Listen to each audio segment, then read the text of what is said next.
Welcome to the Bernard Lee Poker Show. The WSOP is having its online bracelet events in New Jersey / Nevada. And this gentleman is up late, sometimes very late, doing the hosting for the final tables for Poker News on Twitch. He is the head of social media for Poker News, and he braves the late nights with some host guests and talks about each of the final tables. Welcome to the show, Jesse Fullen. Jesse, thanks for joining us here on the Bernard Lee Poker Show, my friend. Thank you, Bernard. I appreciate your kind introduction, and I'm really excited, man. I've been a big fan of yours for years and years, and this is exciting. This is it's a great Monday morning for me. Well, appreciate you coming on. I know you had a late night on a Sunday night, just a couple of nights ago. We're airing this on Tuesday, and it was the big event, the 777. Did I do enough sevens? 7,777, right? Yeah, four sevens. Four sevens. Yeah, all right? 4 sevens in the deck. That's it. The high roller event. It was the largest buy-in on all of these WSOP bracelet events. Obviously brought out the high rollers, and recent guest David Peters took home the title for almost $300,000. Ryan LaPlante, Brandon Adams were all at the Galen Hall. Jason Kuhn. I mean, talk about a very impressive final table. We'll get to that, and we'll get to a lot of the events that have happened the rest of the week. So for everyone, the rest of this week, you can go on to Poker News's Twitch page. It will air the final table. Now, it depends on when it airs. On the East Coast, it's usually around 2-3 in the morning. West Coast, anywhere from 11 p.m. to midnight, around that time. It's not set in stone because it depends on the number of players. It depends on the structure. Like the Turbo event went a lot faster and was a lot better for Jesse's sleep schedule. But just follow, if you follow people on Poker News on Twitch, it'll pop up and it'll say, hey, we're live right now, and it'll be going on. We'll talk about that more in a bit, but before we get to that, Jesse, let's talk a little bit about how you got into this world of poker. You didn't start out in this world of poker and social media. So kind of how'd you get started? How'd you get involved? Were you into poker way back when? You know, what's kind of your background leading into this interesting world of being head of social media for Poker News? Yeah, absolutely. Yeah, no, you're absolutely right. This is definitely not what I had. You know, when people ask you, where are you going to be in 10 years, Jesse? Let's go back, 10 years ago. This was definitely nowhere near Vegas. Yeah. God, no. I lived in Houston, Texas. Right. For 12 years, I was a youth pastor. I taught middle school and high school kids in non-denominational Christian churches. That was, I went to college for that in Seattle, Washington. And I got into poker around 2005. And I can distinctly remember what got me in. It was, let's see, I just moved back to Texas I lived in Budapest, Hungary for about 7 months, working at a church out there. And I came home and I didn't really want to reconnect with my old high school buddies. I graduated in the year 2000. It's been 5 years, and I'd been to school in Seattle. Now I'm back home living close to my parents. And I saw a local bar that was offering free poker nights. Yeah. And I'm like, you know what? That sounds like a great thing to do. It sounds like a great place to meet people, sit at a table. I'm going to go check that out. So my dad and I went to this little bar in Houston called the Tavern. And it was the NPPL, National Pub Poker League. Yeah. Free poker nights. You'd get extra chips if you bought a beer, extra chips if you bought a hamburger, that kind of stuff. Like, that's how they You're like, do you get multiple chips if I buy 2 beers? Oh, yeah, you did. It was it was pretty crazy. You start out with that many right out of the gate. Yeah, that's right. You buy a round for everybody. Shit, you're starting with 10K. It was great. Right. And made some great friends. Started reading books together. Started playing from the free games to the underground games in Houston. I have some great memories from that kind of stuff. And then going out to Louisiana to Lake Charles and Kinder for Cashada and playing some games out there. And then getting the chance to go to Vegas and play in a circuit event. And I got to sit next to Jesse Sylvia. We're both named Jesse James before he made his main event final table. And so just little things like that just kind of continue to snowball for me. Yeah. And then, God, Bernard, my story just gets insane from there. Like, I broke my knee at a karaoke bar in the bathroom. Okay. Yeah. Someone had mopped and didn't put a sign out. I slipped. I broke my knee in 2 places, and I'm stuck in bed rest. I lose my job because I couldn't walk around. I couldn't do normal things, and I'm just so depressed. So just like, I'm broke. I'm a broken person for a little bit. At the time, a good friend of mine told me to start watching Jason Somerville. Jay Carver was on YouTube doing this great RunUp series where he was trying to turn, I believe it was $100 into $10K through a YouTube series. This is around maybe like 2013, 2014, probably. So I'm watching these, and right as I'm starting to get out of my recovery, he runs a contest. He says, if you can be creative and do something fun, like write a rap song or paint a painting, I'm going to pick 10 people. I'm going to fly them to Reno, Nevada. I'm going to pay for your hotel, pay for your meals, pay for your tournament entries. Come out here and play with me. This is before RunUp Reno even existed. This is during a Nevada poker series that was run at the Peppermill. And I was like, you know what? I need to get out of my house. I've been stuck in bed for months and months, and I need something like this to help lift my spirits. So I took a razor and I shaved my beard into the letters RIU, run it up, and posted the picture. And I immediately shaved it off so that when my wife got home from work, she wouldn't see some weird ass shit on my face. No, she would just see, she'd be upset. Like, why did you shave your beard? She likes my beard. But I posted that photo and it took off. And I won one of the 10 spots. Wow. And I went to Reno. I met Jason and we became pals. And I won my way to the second one as well. And then I attended every RunUp Reno from there. And let's say flash forward to like maybe RunUp Reno 3 or 4. One thing about me, and this is where I apologize if I just continue going like crazy. I love karaoke. I proposed to my wife at a karaoke bar in Seattle. I sang "Somebody to Love" by Queen. I had an iron-on T-shirt that said "Will you marry me?" underneath my button down, and she was drunk. She said yes, and now we've been married for almost 15 years with 2 kids. So everything's been running great there. When I was at RunUp Reno, one of the things I loved about it was a place where people weren't wearing sunglasses, they weren't wearing headphones, and they were young too. They were young because they knew the internet really well, and so it was just it was a place where I had come from youth ministry where I was trying to always build a community. Like, let's get kids to get out of their home and be okay at church. Even if we're not focused on the serious stuff, let's make good friendships. Let's make good, solid connections. So when I was there, I'm like, I saw just a fertile ground. Like, let's find a way to connect with each other and let's build. So I suggested we start going out for karaoke, and I built about a group of maybe 30 or 40 people. We'd all take taxis before Uber to a downtown bar, and we'd all have a great time. And finally, around RunUp Reno 3 or 4, Danielle Anderson, D-Moon Girl, was there, and she went to the VIP host and got us free limos. And we were all ecstatic. We'd been spending probably good like $30 each to get these expensive taxis. So we got these big limousines to go. And Mike Nelson, the head of poker, says, hell no, you can't do that. I'm running this giant poker event. Don't take my players away.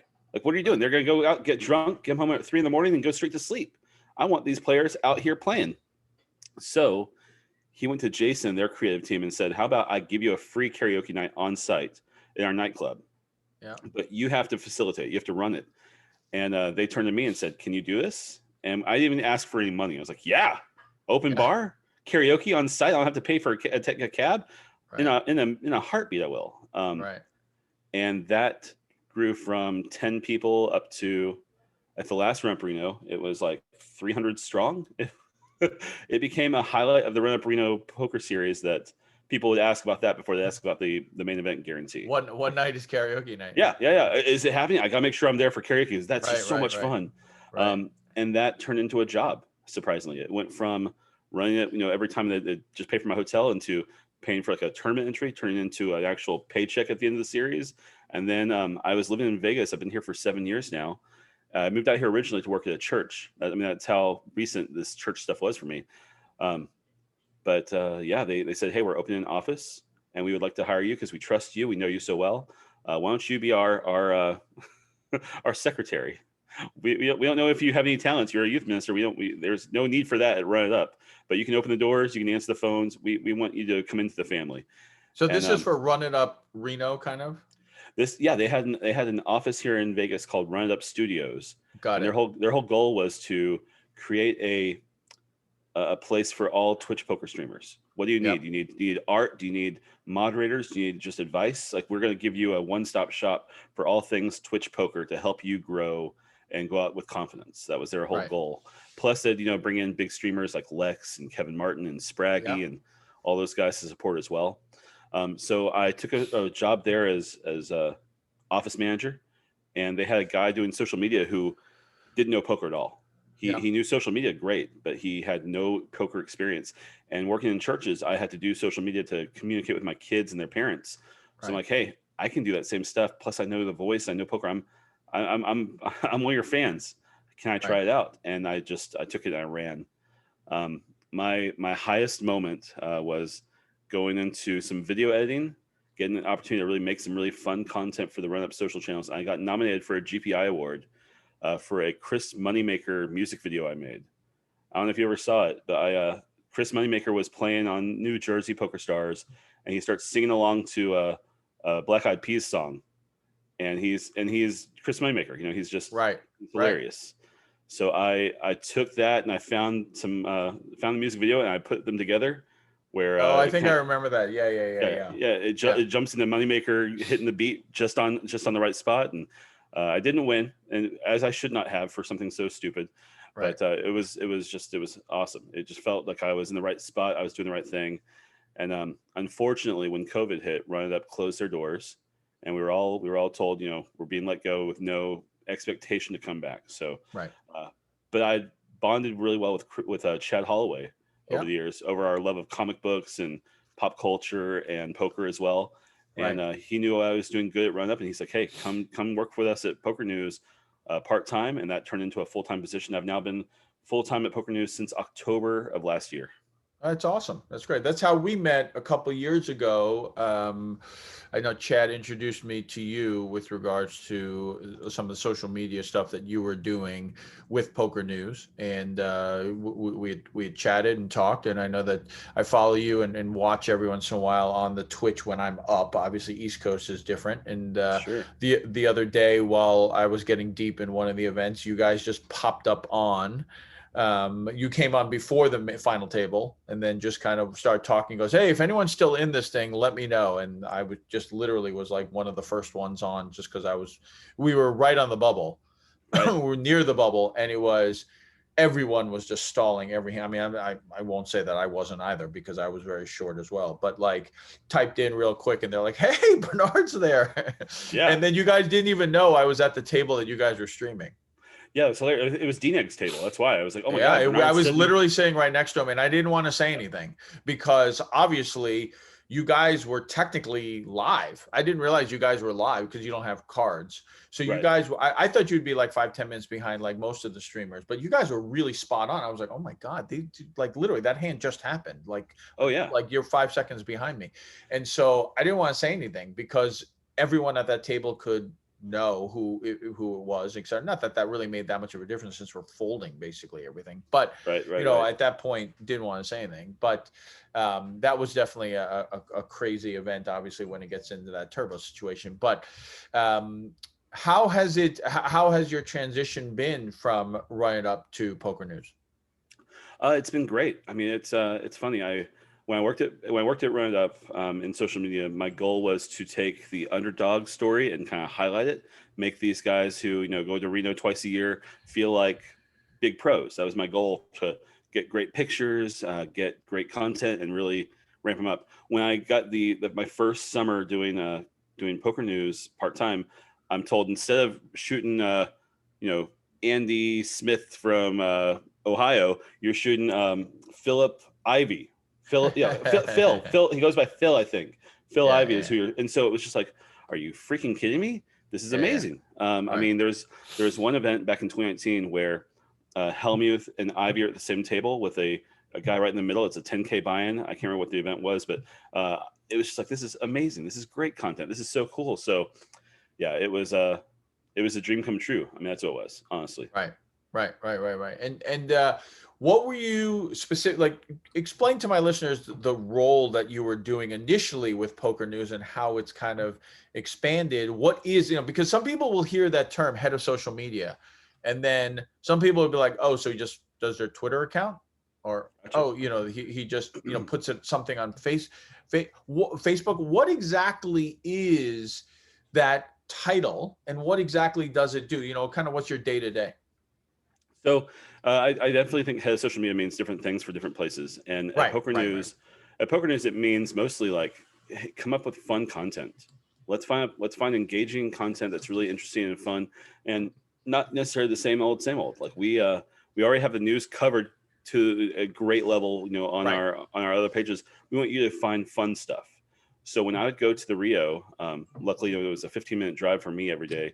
I'd get there, and my goal was simply like, okay, what's the big tournament? Who's in the field? Let's find some fun pictures, some fun, interesting stuff. I had a graphic artist that I could go to with some ideas, and he could make me some really interesting content. Like, we found 2 boxers in the field for one event, and I came up with an idea of making like a boxing poster with these 2 guys. I'd take pictures and I'd throw it to him, and he'd make it for me. Or so it was never the same day. Every day was a different thing. And when it came to the main event, that was even the best, Bernard. Good God. My goal was I got to sit 10 feet away from the final table. I got to, report on the bust outs and get to be right there in the magic of it. And yeah, every day was different. Every day was interesting and fun and exciting. And yeah, it wasn't just writing tweets. It was definitely writing tweets. It was definitely responding on Twitter and keeping those things active. But it was also like, keep your eyes peeled. Always look for something fun and interesting. And you really have to manage all the accounts and kind of like post it everywhere, right? Twitter, Instagram, Snapchat, Facebook, YouTube, whatever it may, Twitch, all of them, right? Well, I mean, I'm lucky too, because Poker News has a global audience, and we have we don't have a place. Like, RunUp had an office in Southwest Vegas with 15 people in it. Poker News has maybe an office in London, but I'm here in Vegas. Chad's in Minnesota and Wisconsin. I always get confused. I'm like, one of those Midwest states. Shit, he always gets mad at me too. He's like, where I live. Yeah. I mean, and so what's great about this is they know that Jesse in Vegas can't cover every time zone, can't cover everything. So we have a team that really supports each other. And I'll wake up and I'll find 4 things posted in the morning across TikTok, Instagram, Facebook, Twitter as well. And so I don't have to jump up and worry every day, which is really wonderful, because other people are taking published articles or the big news that happened while I was asleep and go those things out, and I can wake up refreshed each day and look for something new today. So yeah, it's really nice. That's awesome. It's almost like a tag team. Oh, you guys have taken it from here, now tag. And is that kind of what happens when the person goes to bed? They'll be like, this is what I put up, and now you take it from here? Or do you kind of just have to look through the stuff? You sometimes you just look through it. I mean, but also if there's something big, I'll wake up to emails or messages saying, hey, here's where it's at. Run with it from here. Or, hey, here's when it's posting. Here's we know that this is going to release today at 3 p.m. in your time zone, so be ready. So yeah, there's definitely good communication, and it's a good team. You did a story about Chris Moneymaker at the beginning of this year, April 1st. It was an April Fool's kind of thing, saying that his name wasn't Chris Moneymaker. I think it was Chris Smith. Ironically, God, it's now over 10 years ago when we had our show Inside Deal. Our first guest on Inside Deal, so PokerStars was a sponsor of the show, and obviously everyone knows that Chris was with PokerStars. He's now with America's Card Room, but originally was with PokerStars. So he was our first guest ever on the show, and our cold open was just that. Chris's name wasn't Chris Moneymaker. Actually, ironically, he used the name Chris Berman, not Chris Smith. But so we did a whole cold open on it. It was literally, that was the whole thing. And then as I was like, you got to be kidding me. Feldman, did you know about this? And I walk off camera, and then my co-host, Laura says, thanks, Chris. And then Chris goes, anytime. And she hands him some money for saying it, that kind of thing. So when I saw it, I was like, oh my God, how funny is this? The world just keeps coming around. How did that come about? And do you offer just to write stories, or did someone ask you to do it, or? Oh no, it was my idea from start to finish. I love adding humor into things. I love making things fun for people. That's always my goal when it comes to social media, is try to include my sense of humor, my brand of comedy, which sometimes is a little bit dark. And I look back and I saw that we'd never posted an April Fool's joke in all of the Poker News history I could look through. I didn't see anything, still published. Yeah. And I was like, that's just such a low-hanging fruit when it comes to fun, engaging content, and I want to do that. So I ran an idea past a few people. They're all kind of like, maybe. These are news professionals, and they look at Poker News as the elite news provider. What are you doing, Jesse? You're going to pull us down. That's not a good idea. Right. I'm like, just give me a chance, you guys. And what's great also is I'm really good friends with Chris. So funny. I have I have one trophy here at home, and hopefully you can see this. This is Chris Moneymaker's trophy. And I won this off of him in a little side little sit and go, and now it sits at home with me. And I worked with Chris at RunUp. He came to a few RunUp Renos. He was part of a charity auction to be a tag team partner. Cool. I mean, he and I have a really good rapport. And I went to him with the idea. I'm like, hey, buddy, what do you think about this? We'll say something really boring like Chris Smith, and that you were drunk, maybe you were desperate to be on camera.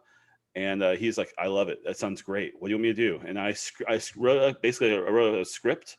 And then I went and I wrote my article, and I gave it to Chad and Yori. I'm like, hey, can you guys just kind of clean it up a little bit? And the rest is, it was awesome, Bernard. It was so much fun. Yeah. It took off, dude. Yeah. And that's anything. A lot of times with Chris, it's always a good story. You know what I mean? So I wrote on his 15th anniversary for ESPN, kind of like the 15th anniversary of what he's done and how his life has changed and all of that kind of stuff. And when I mentioned it to ESPN, they were like, isn't it kind of like been there, done that, with Chris Moneymaker, et cetera. And I said, I still think there's a great story here. He's still been part of the world, et cetera. And they posted it, and it took off. Like they emailed me being like, what did you do? And I literally thought I was in trouble. I was like, what did I do wrong? And they're like, no, you don't understand. Like Yahoo has picked this up, and I didn't realize the power that Yahoo still even has. Like everyone was pulling it off of there, and they were showing me a chart of like how many hits they had, and they go, and the thing was like skyrocketing, and they said, you understand our normal one is down here.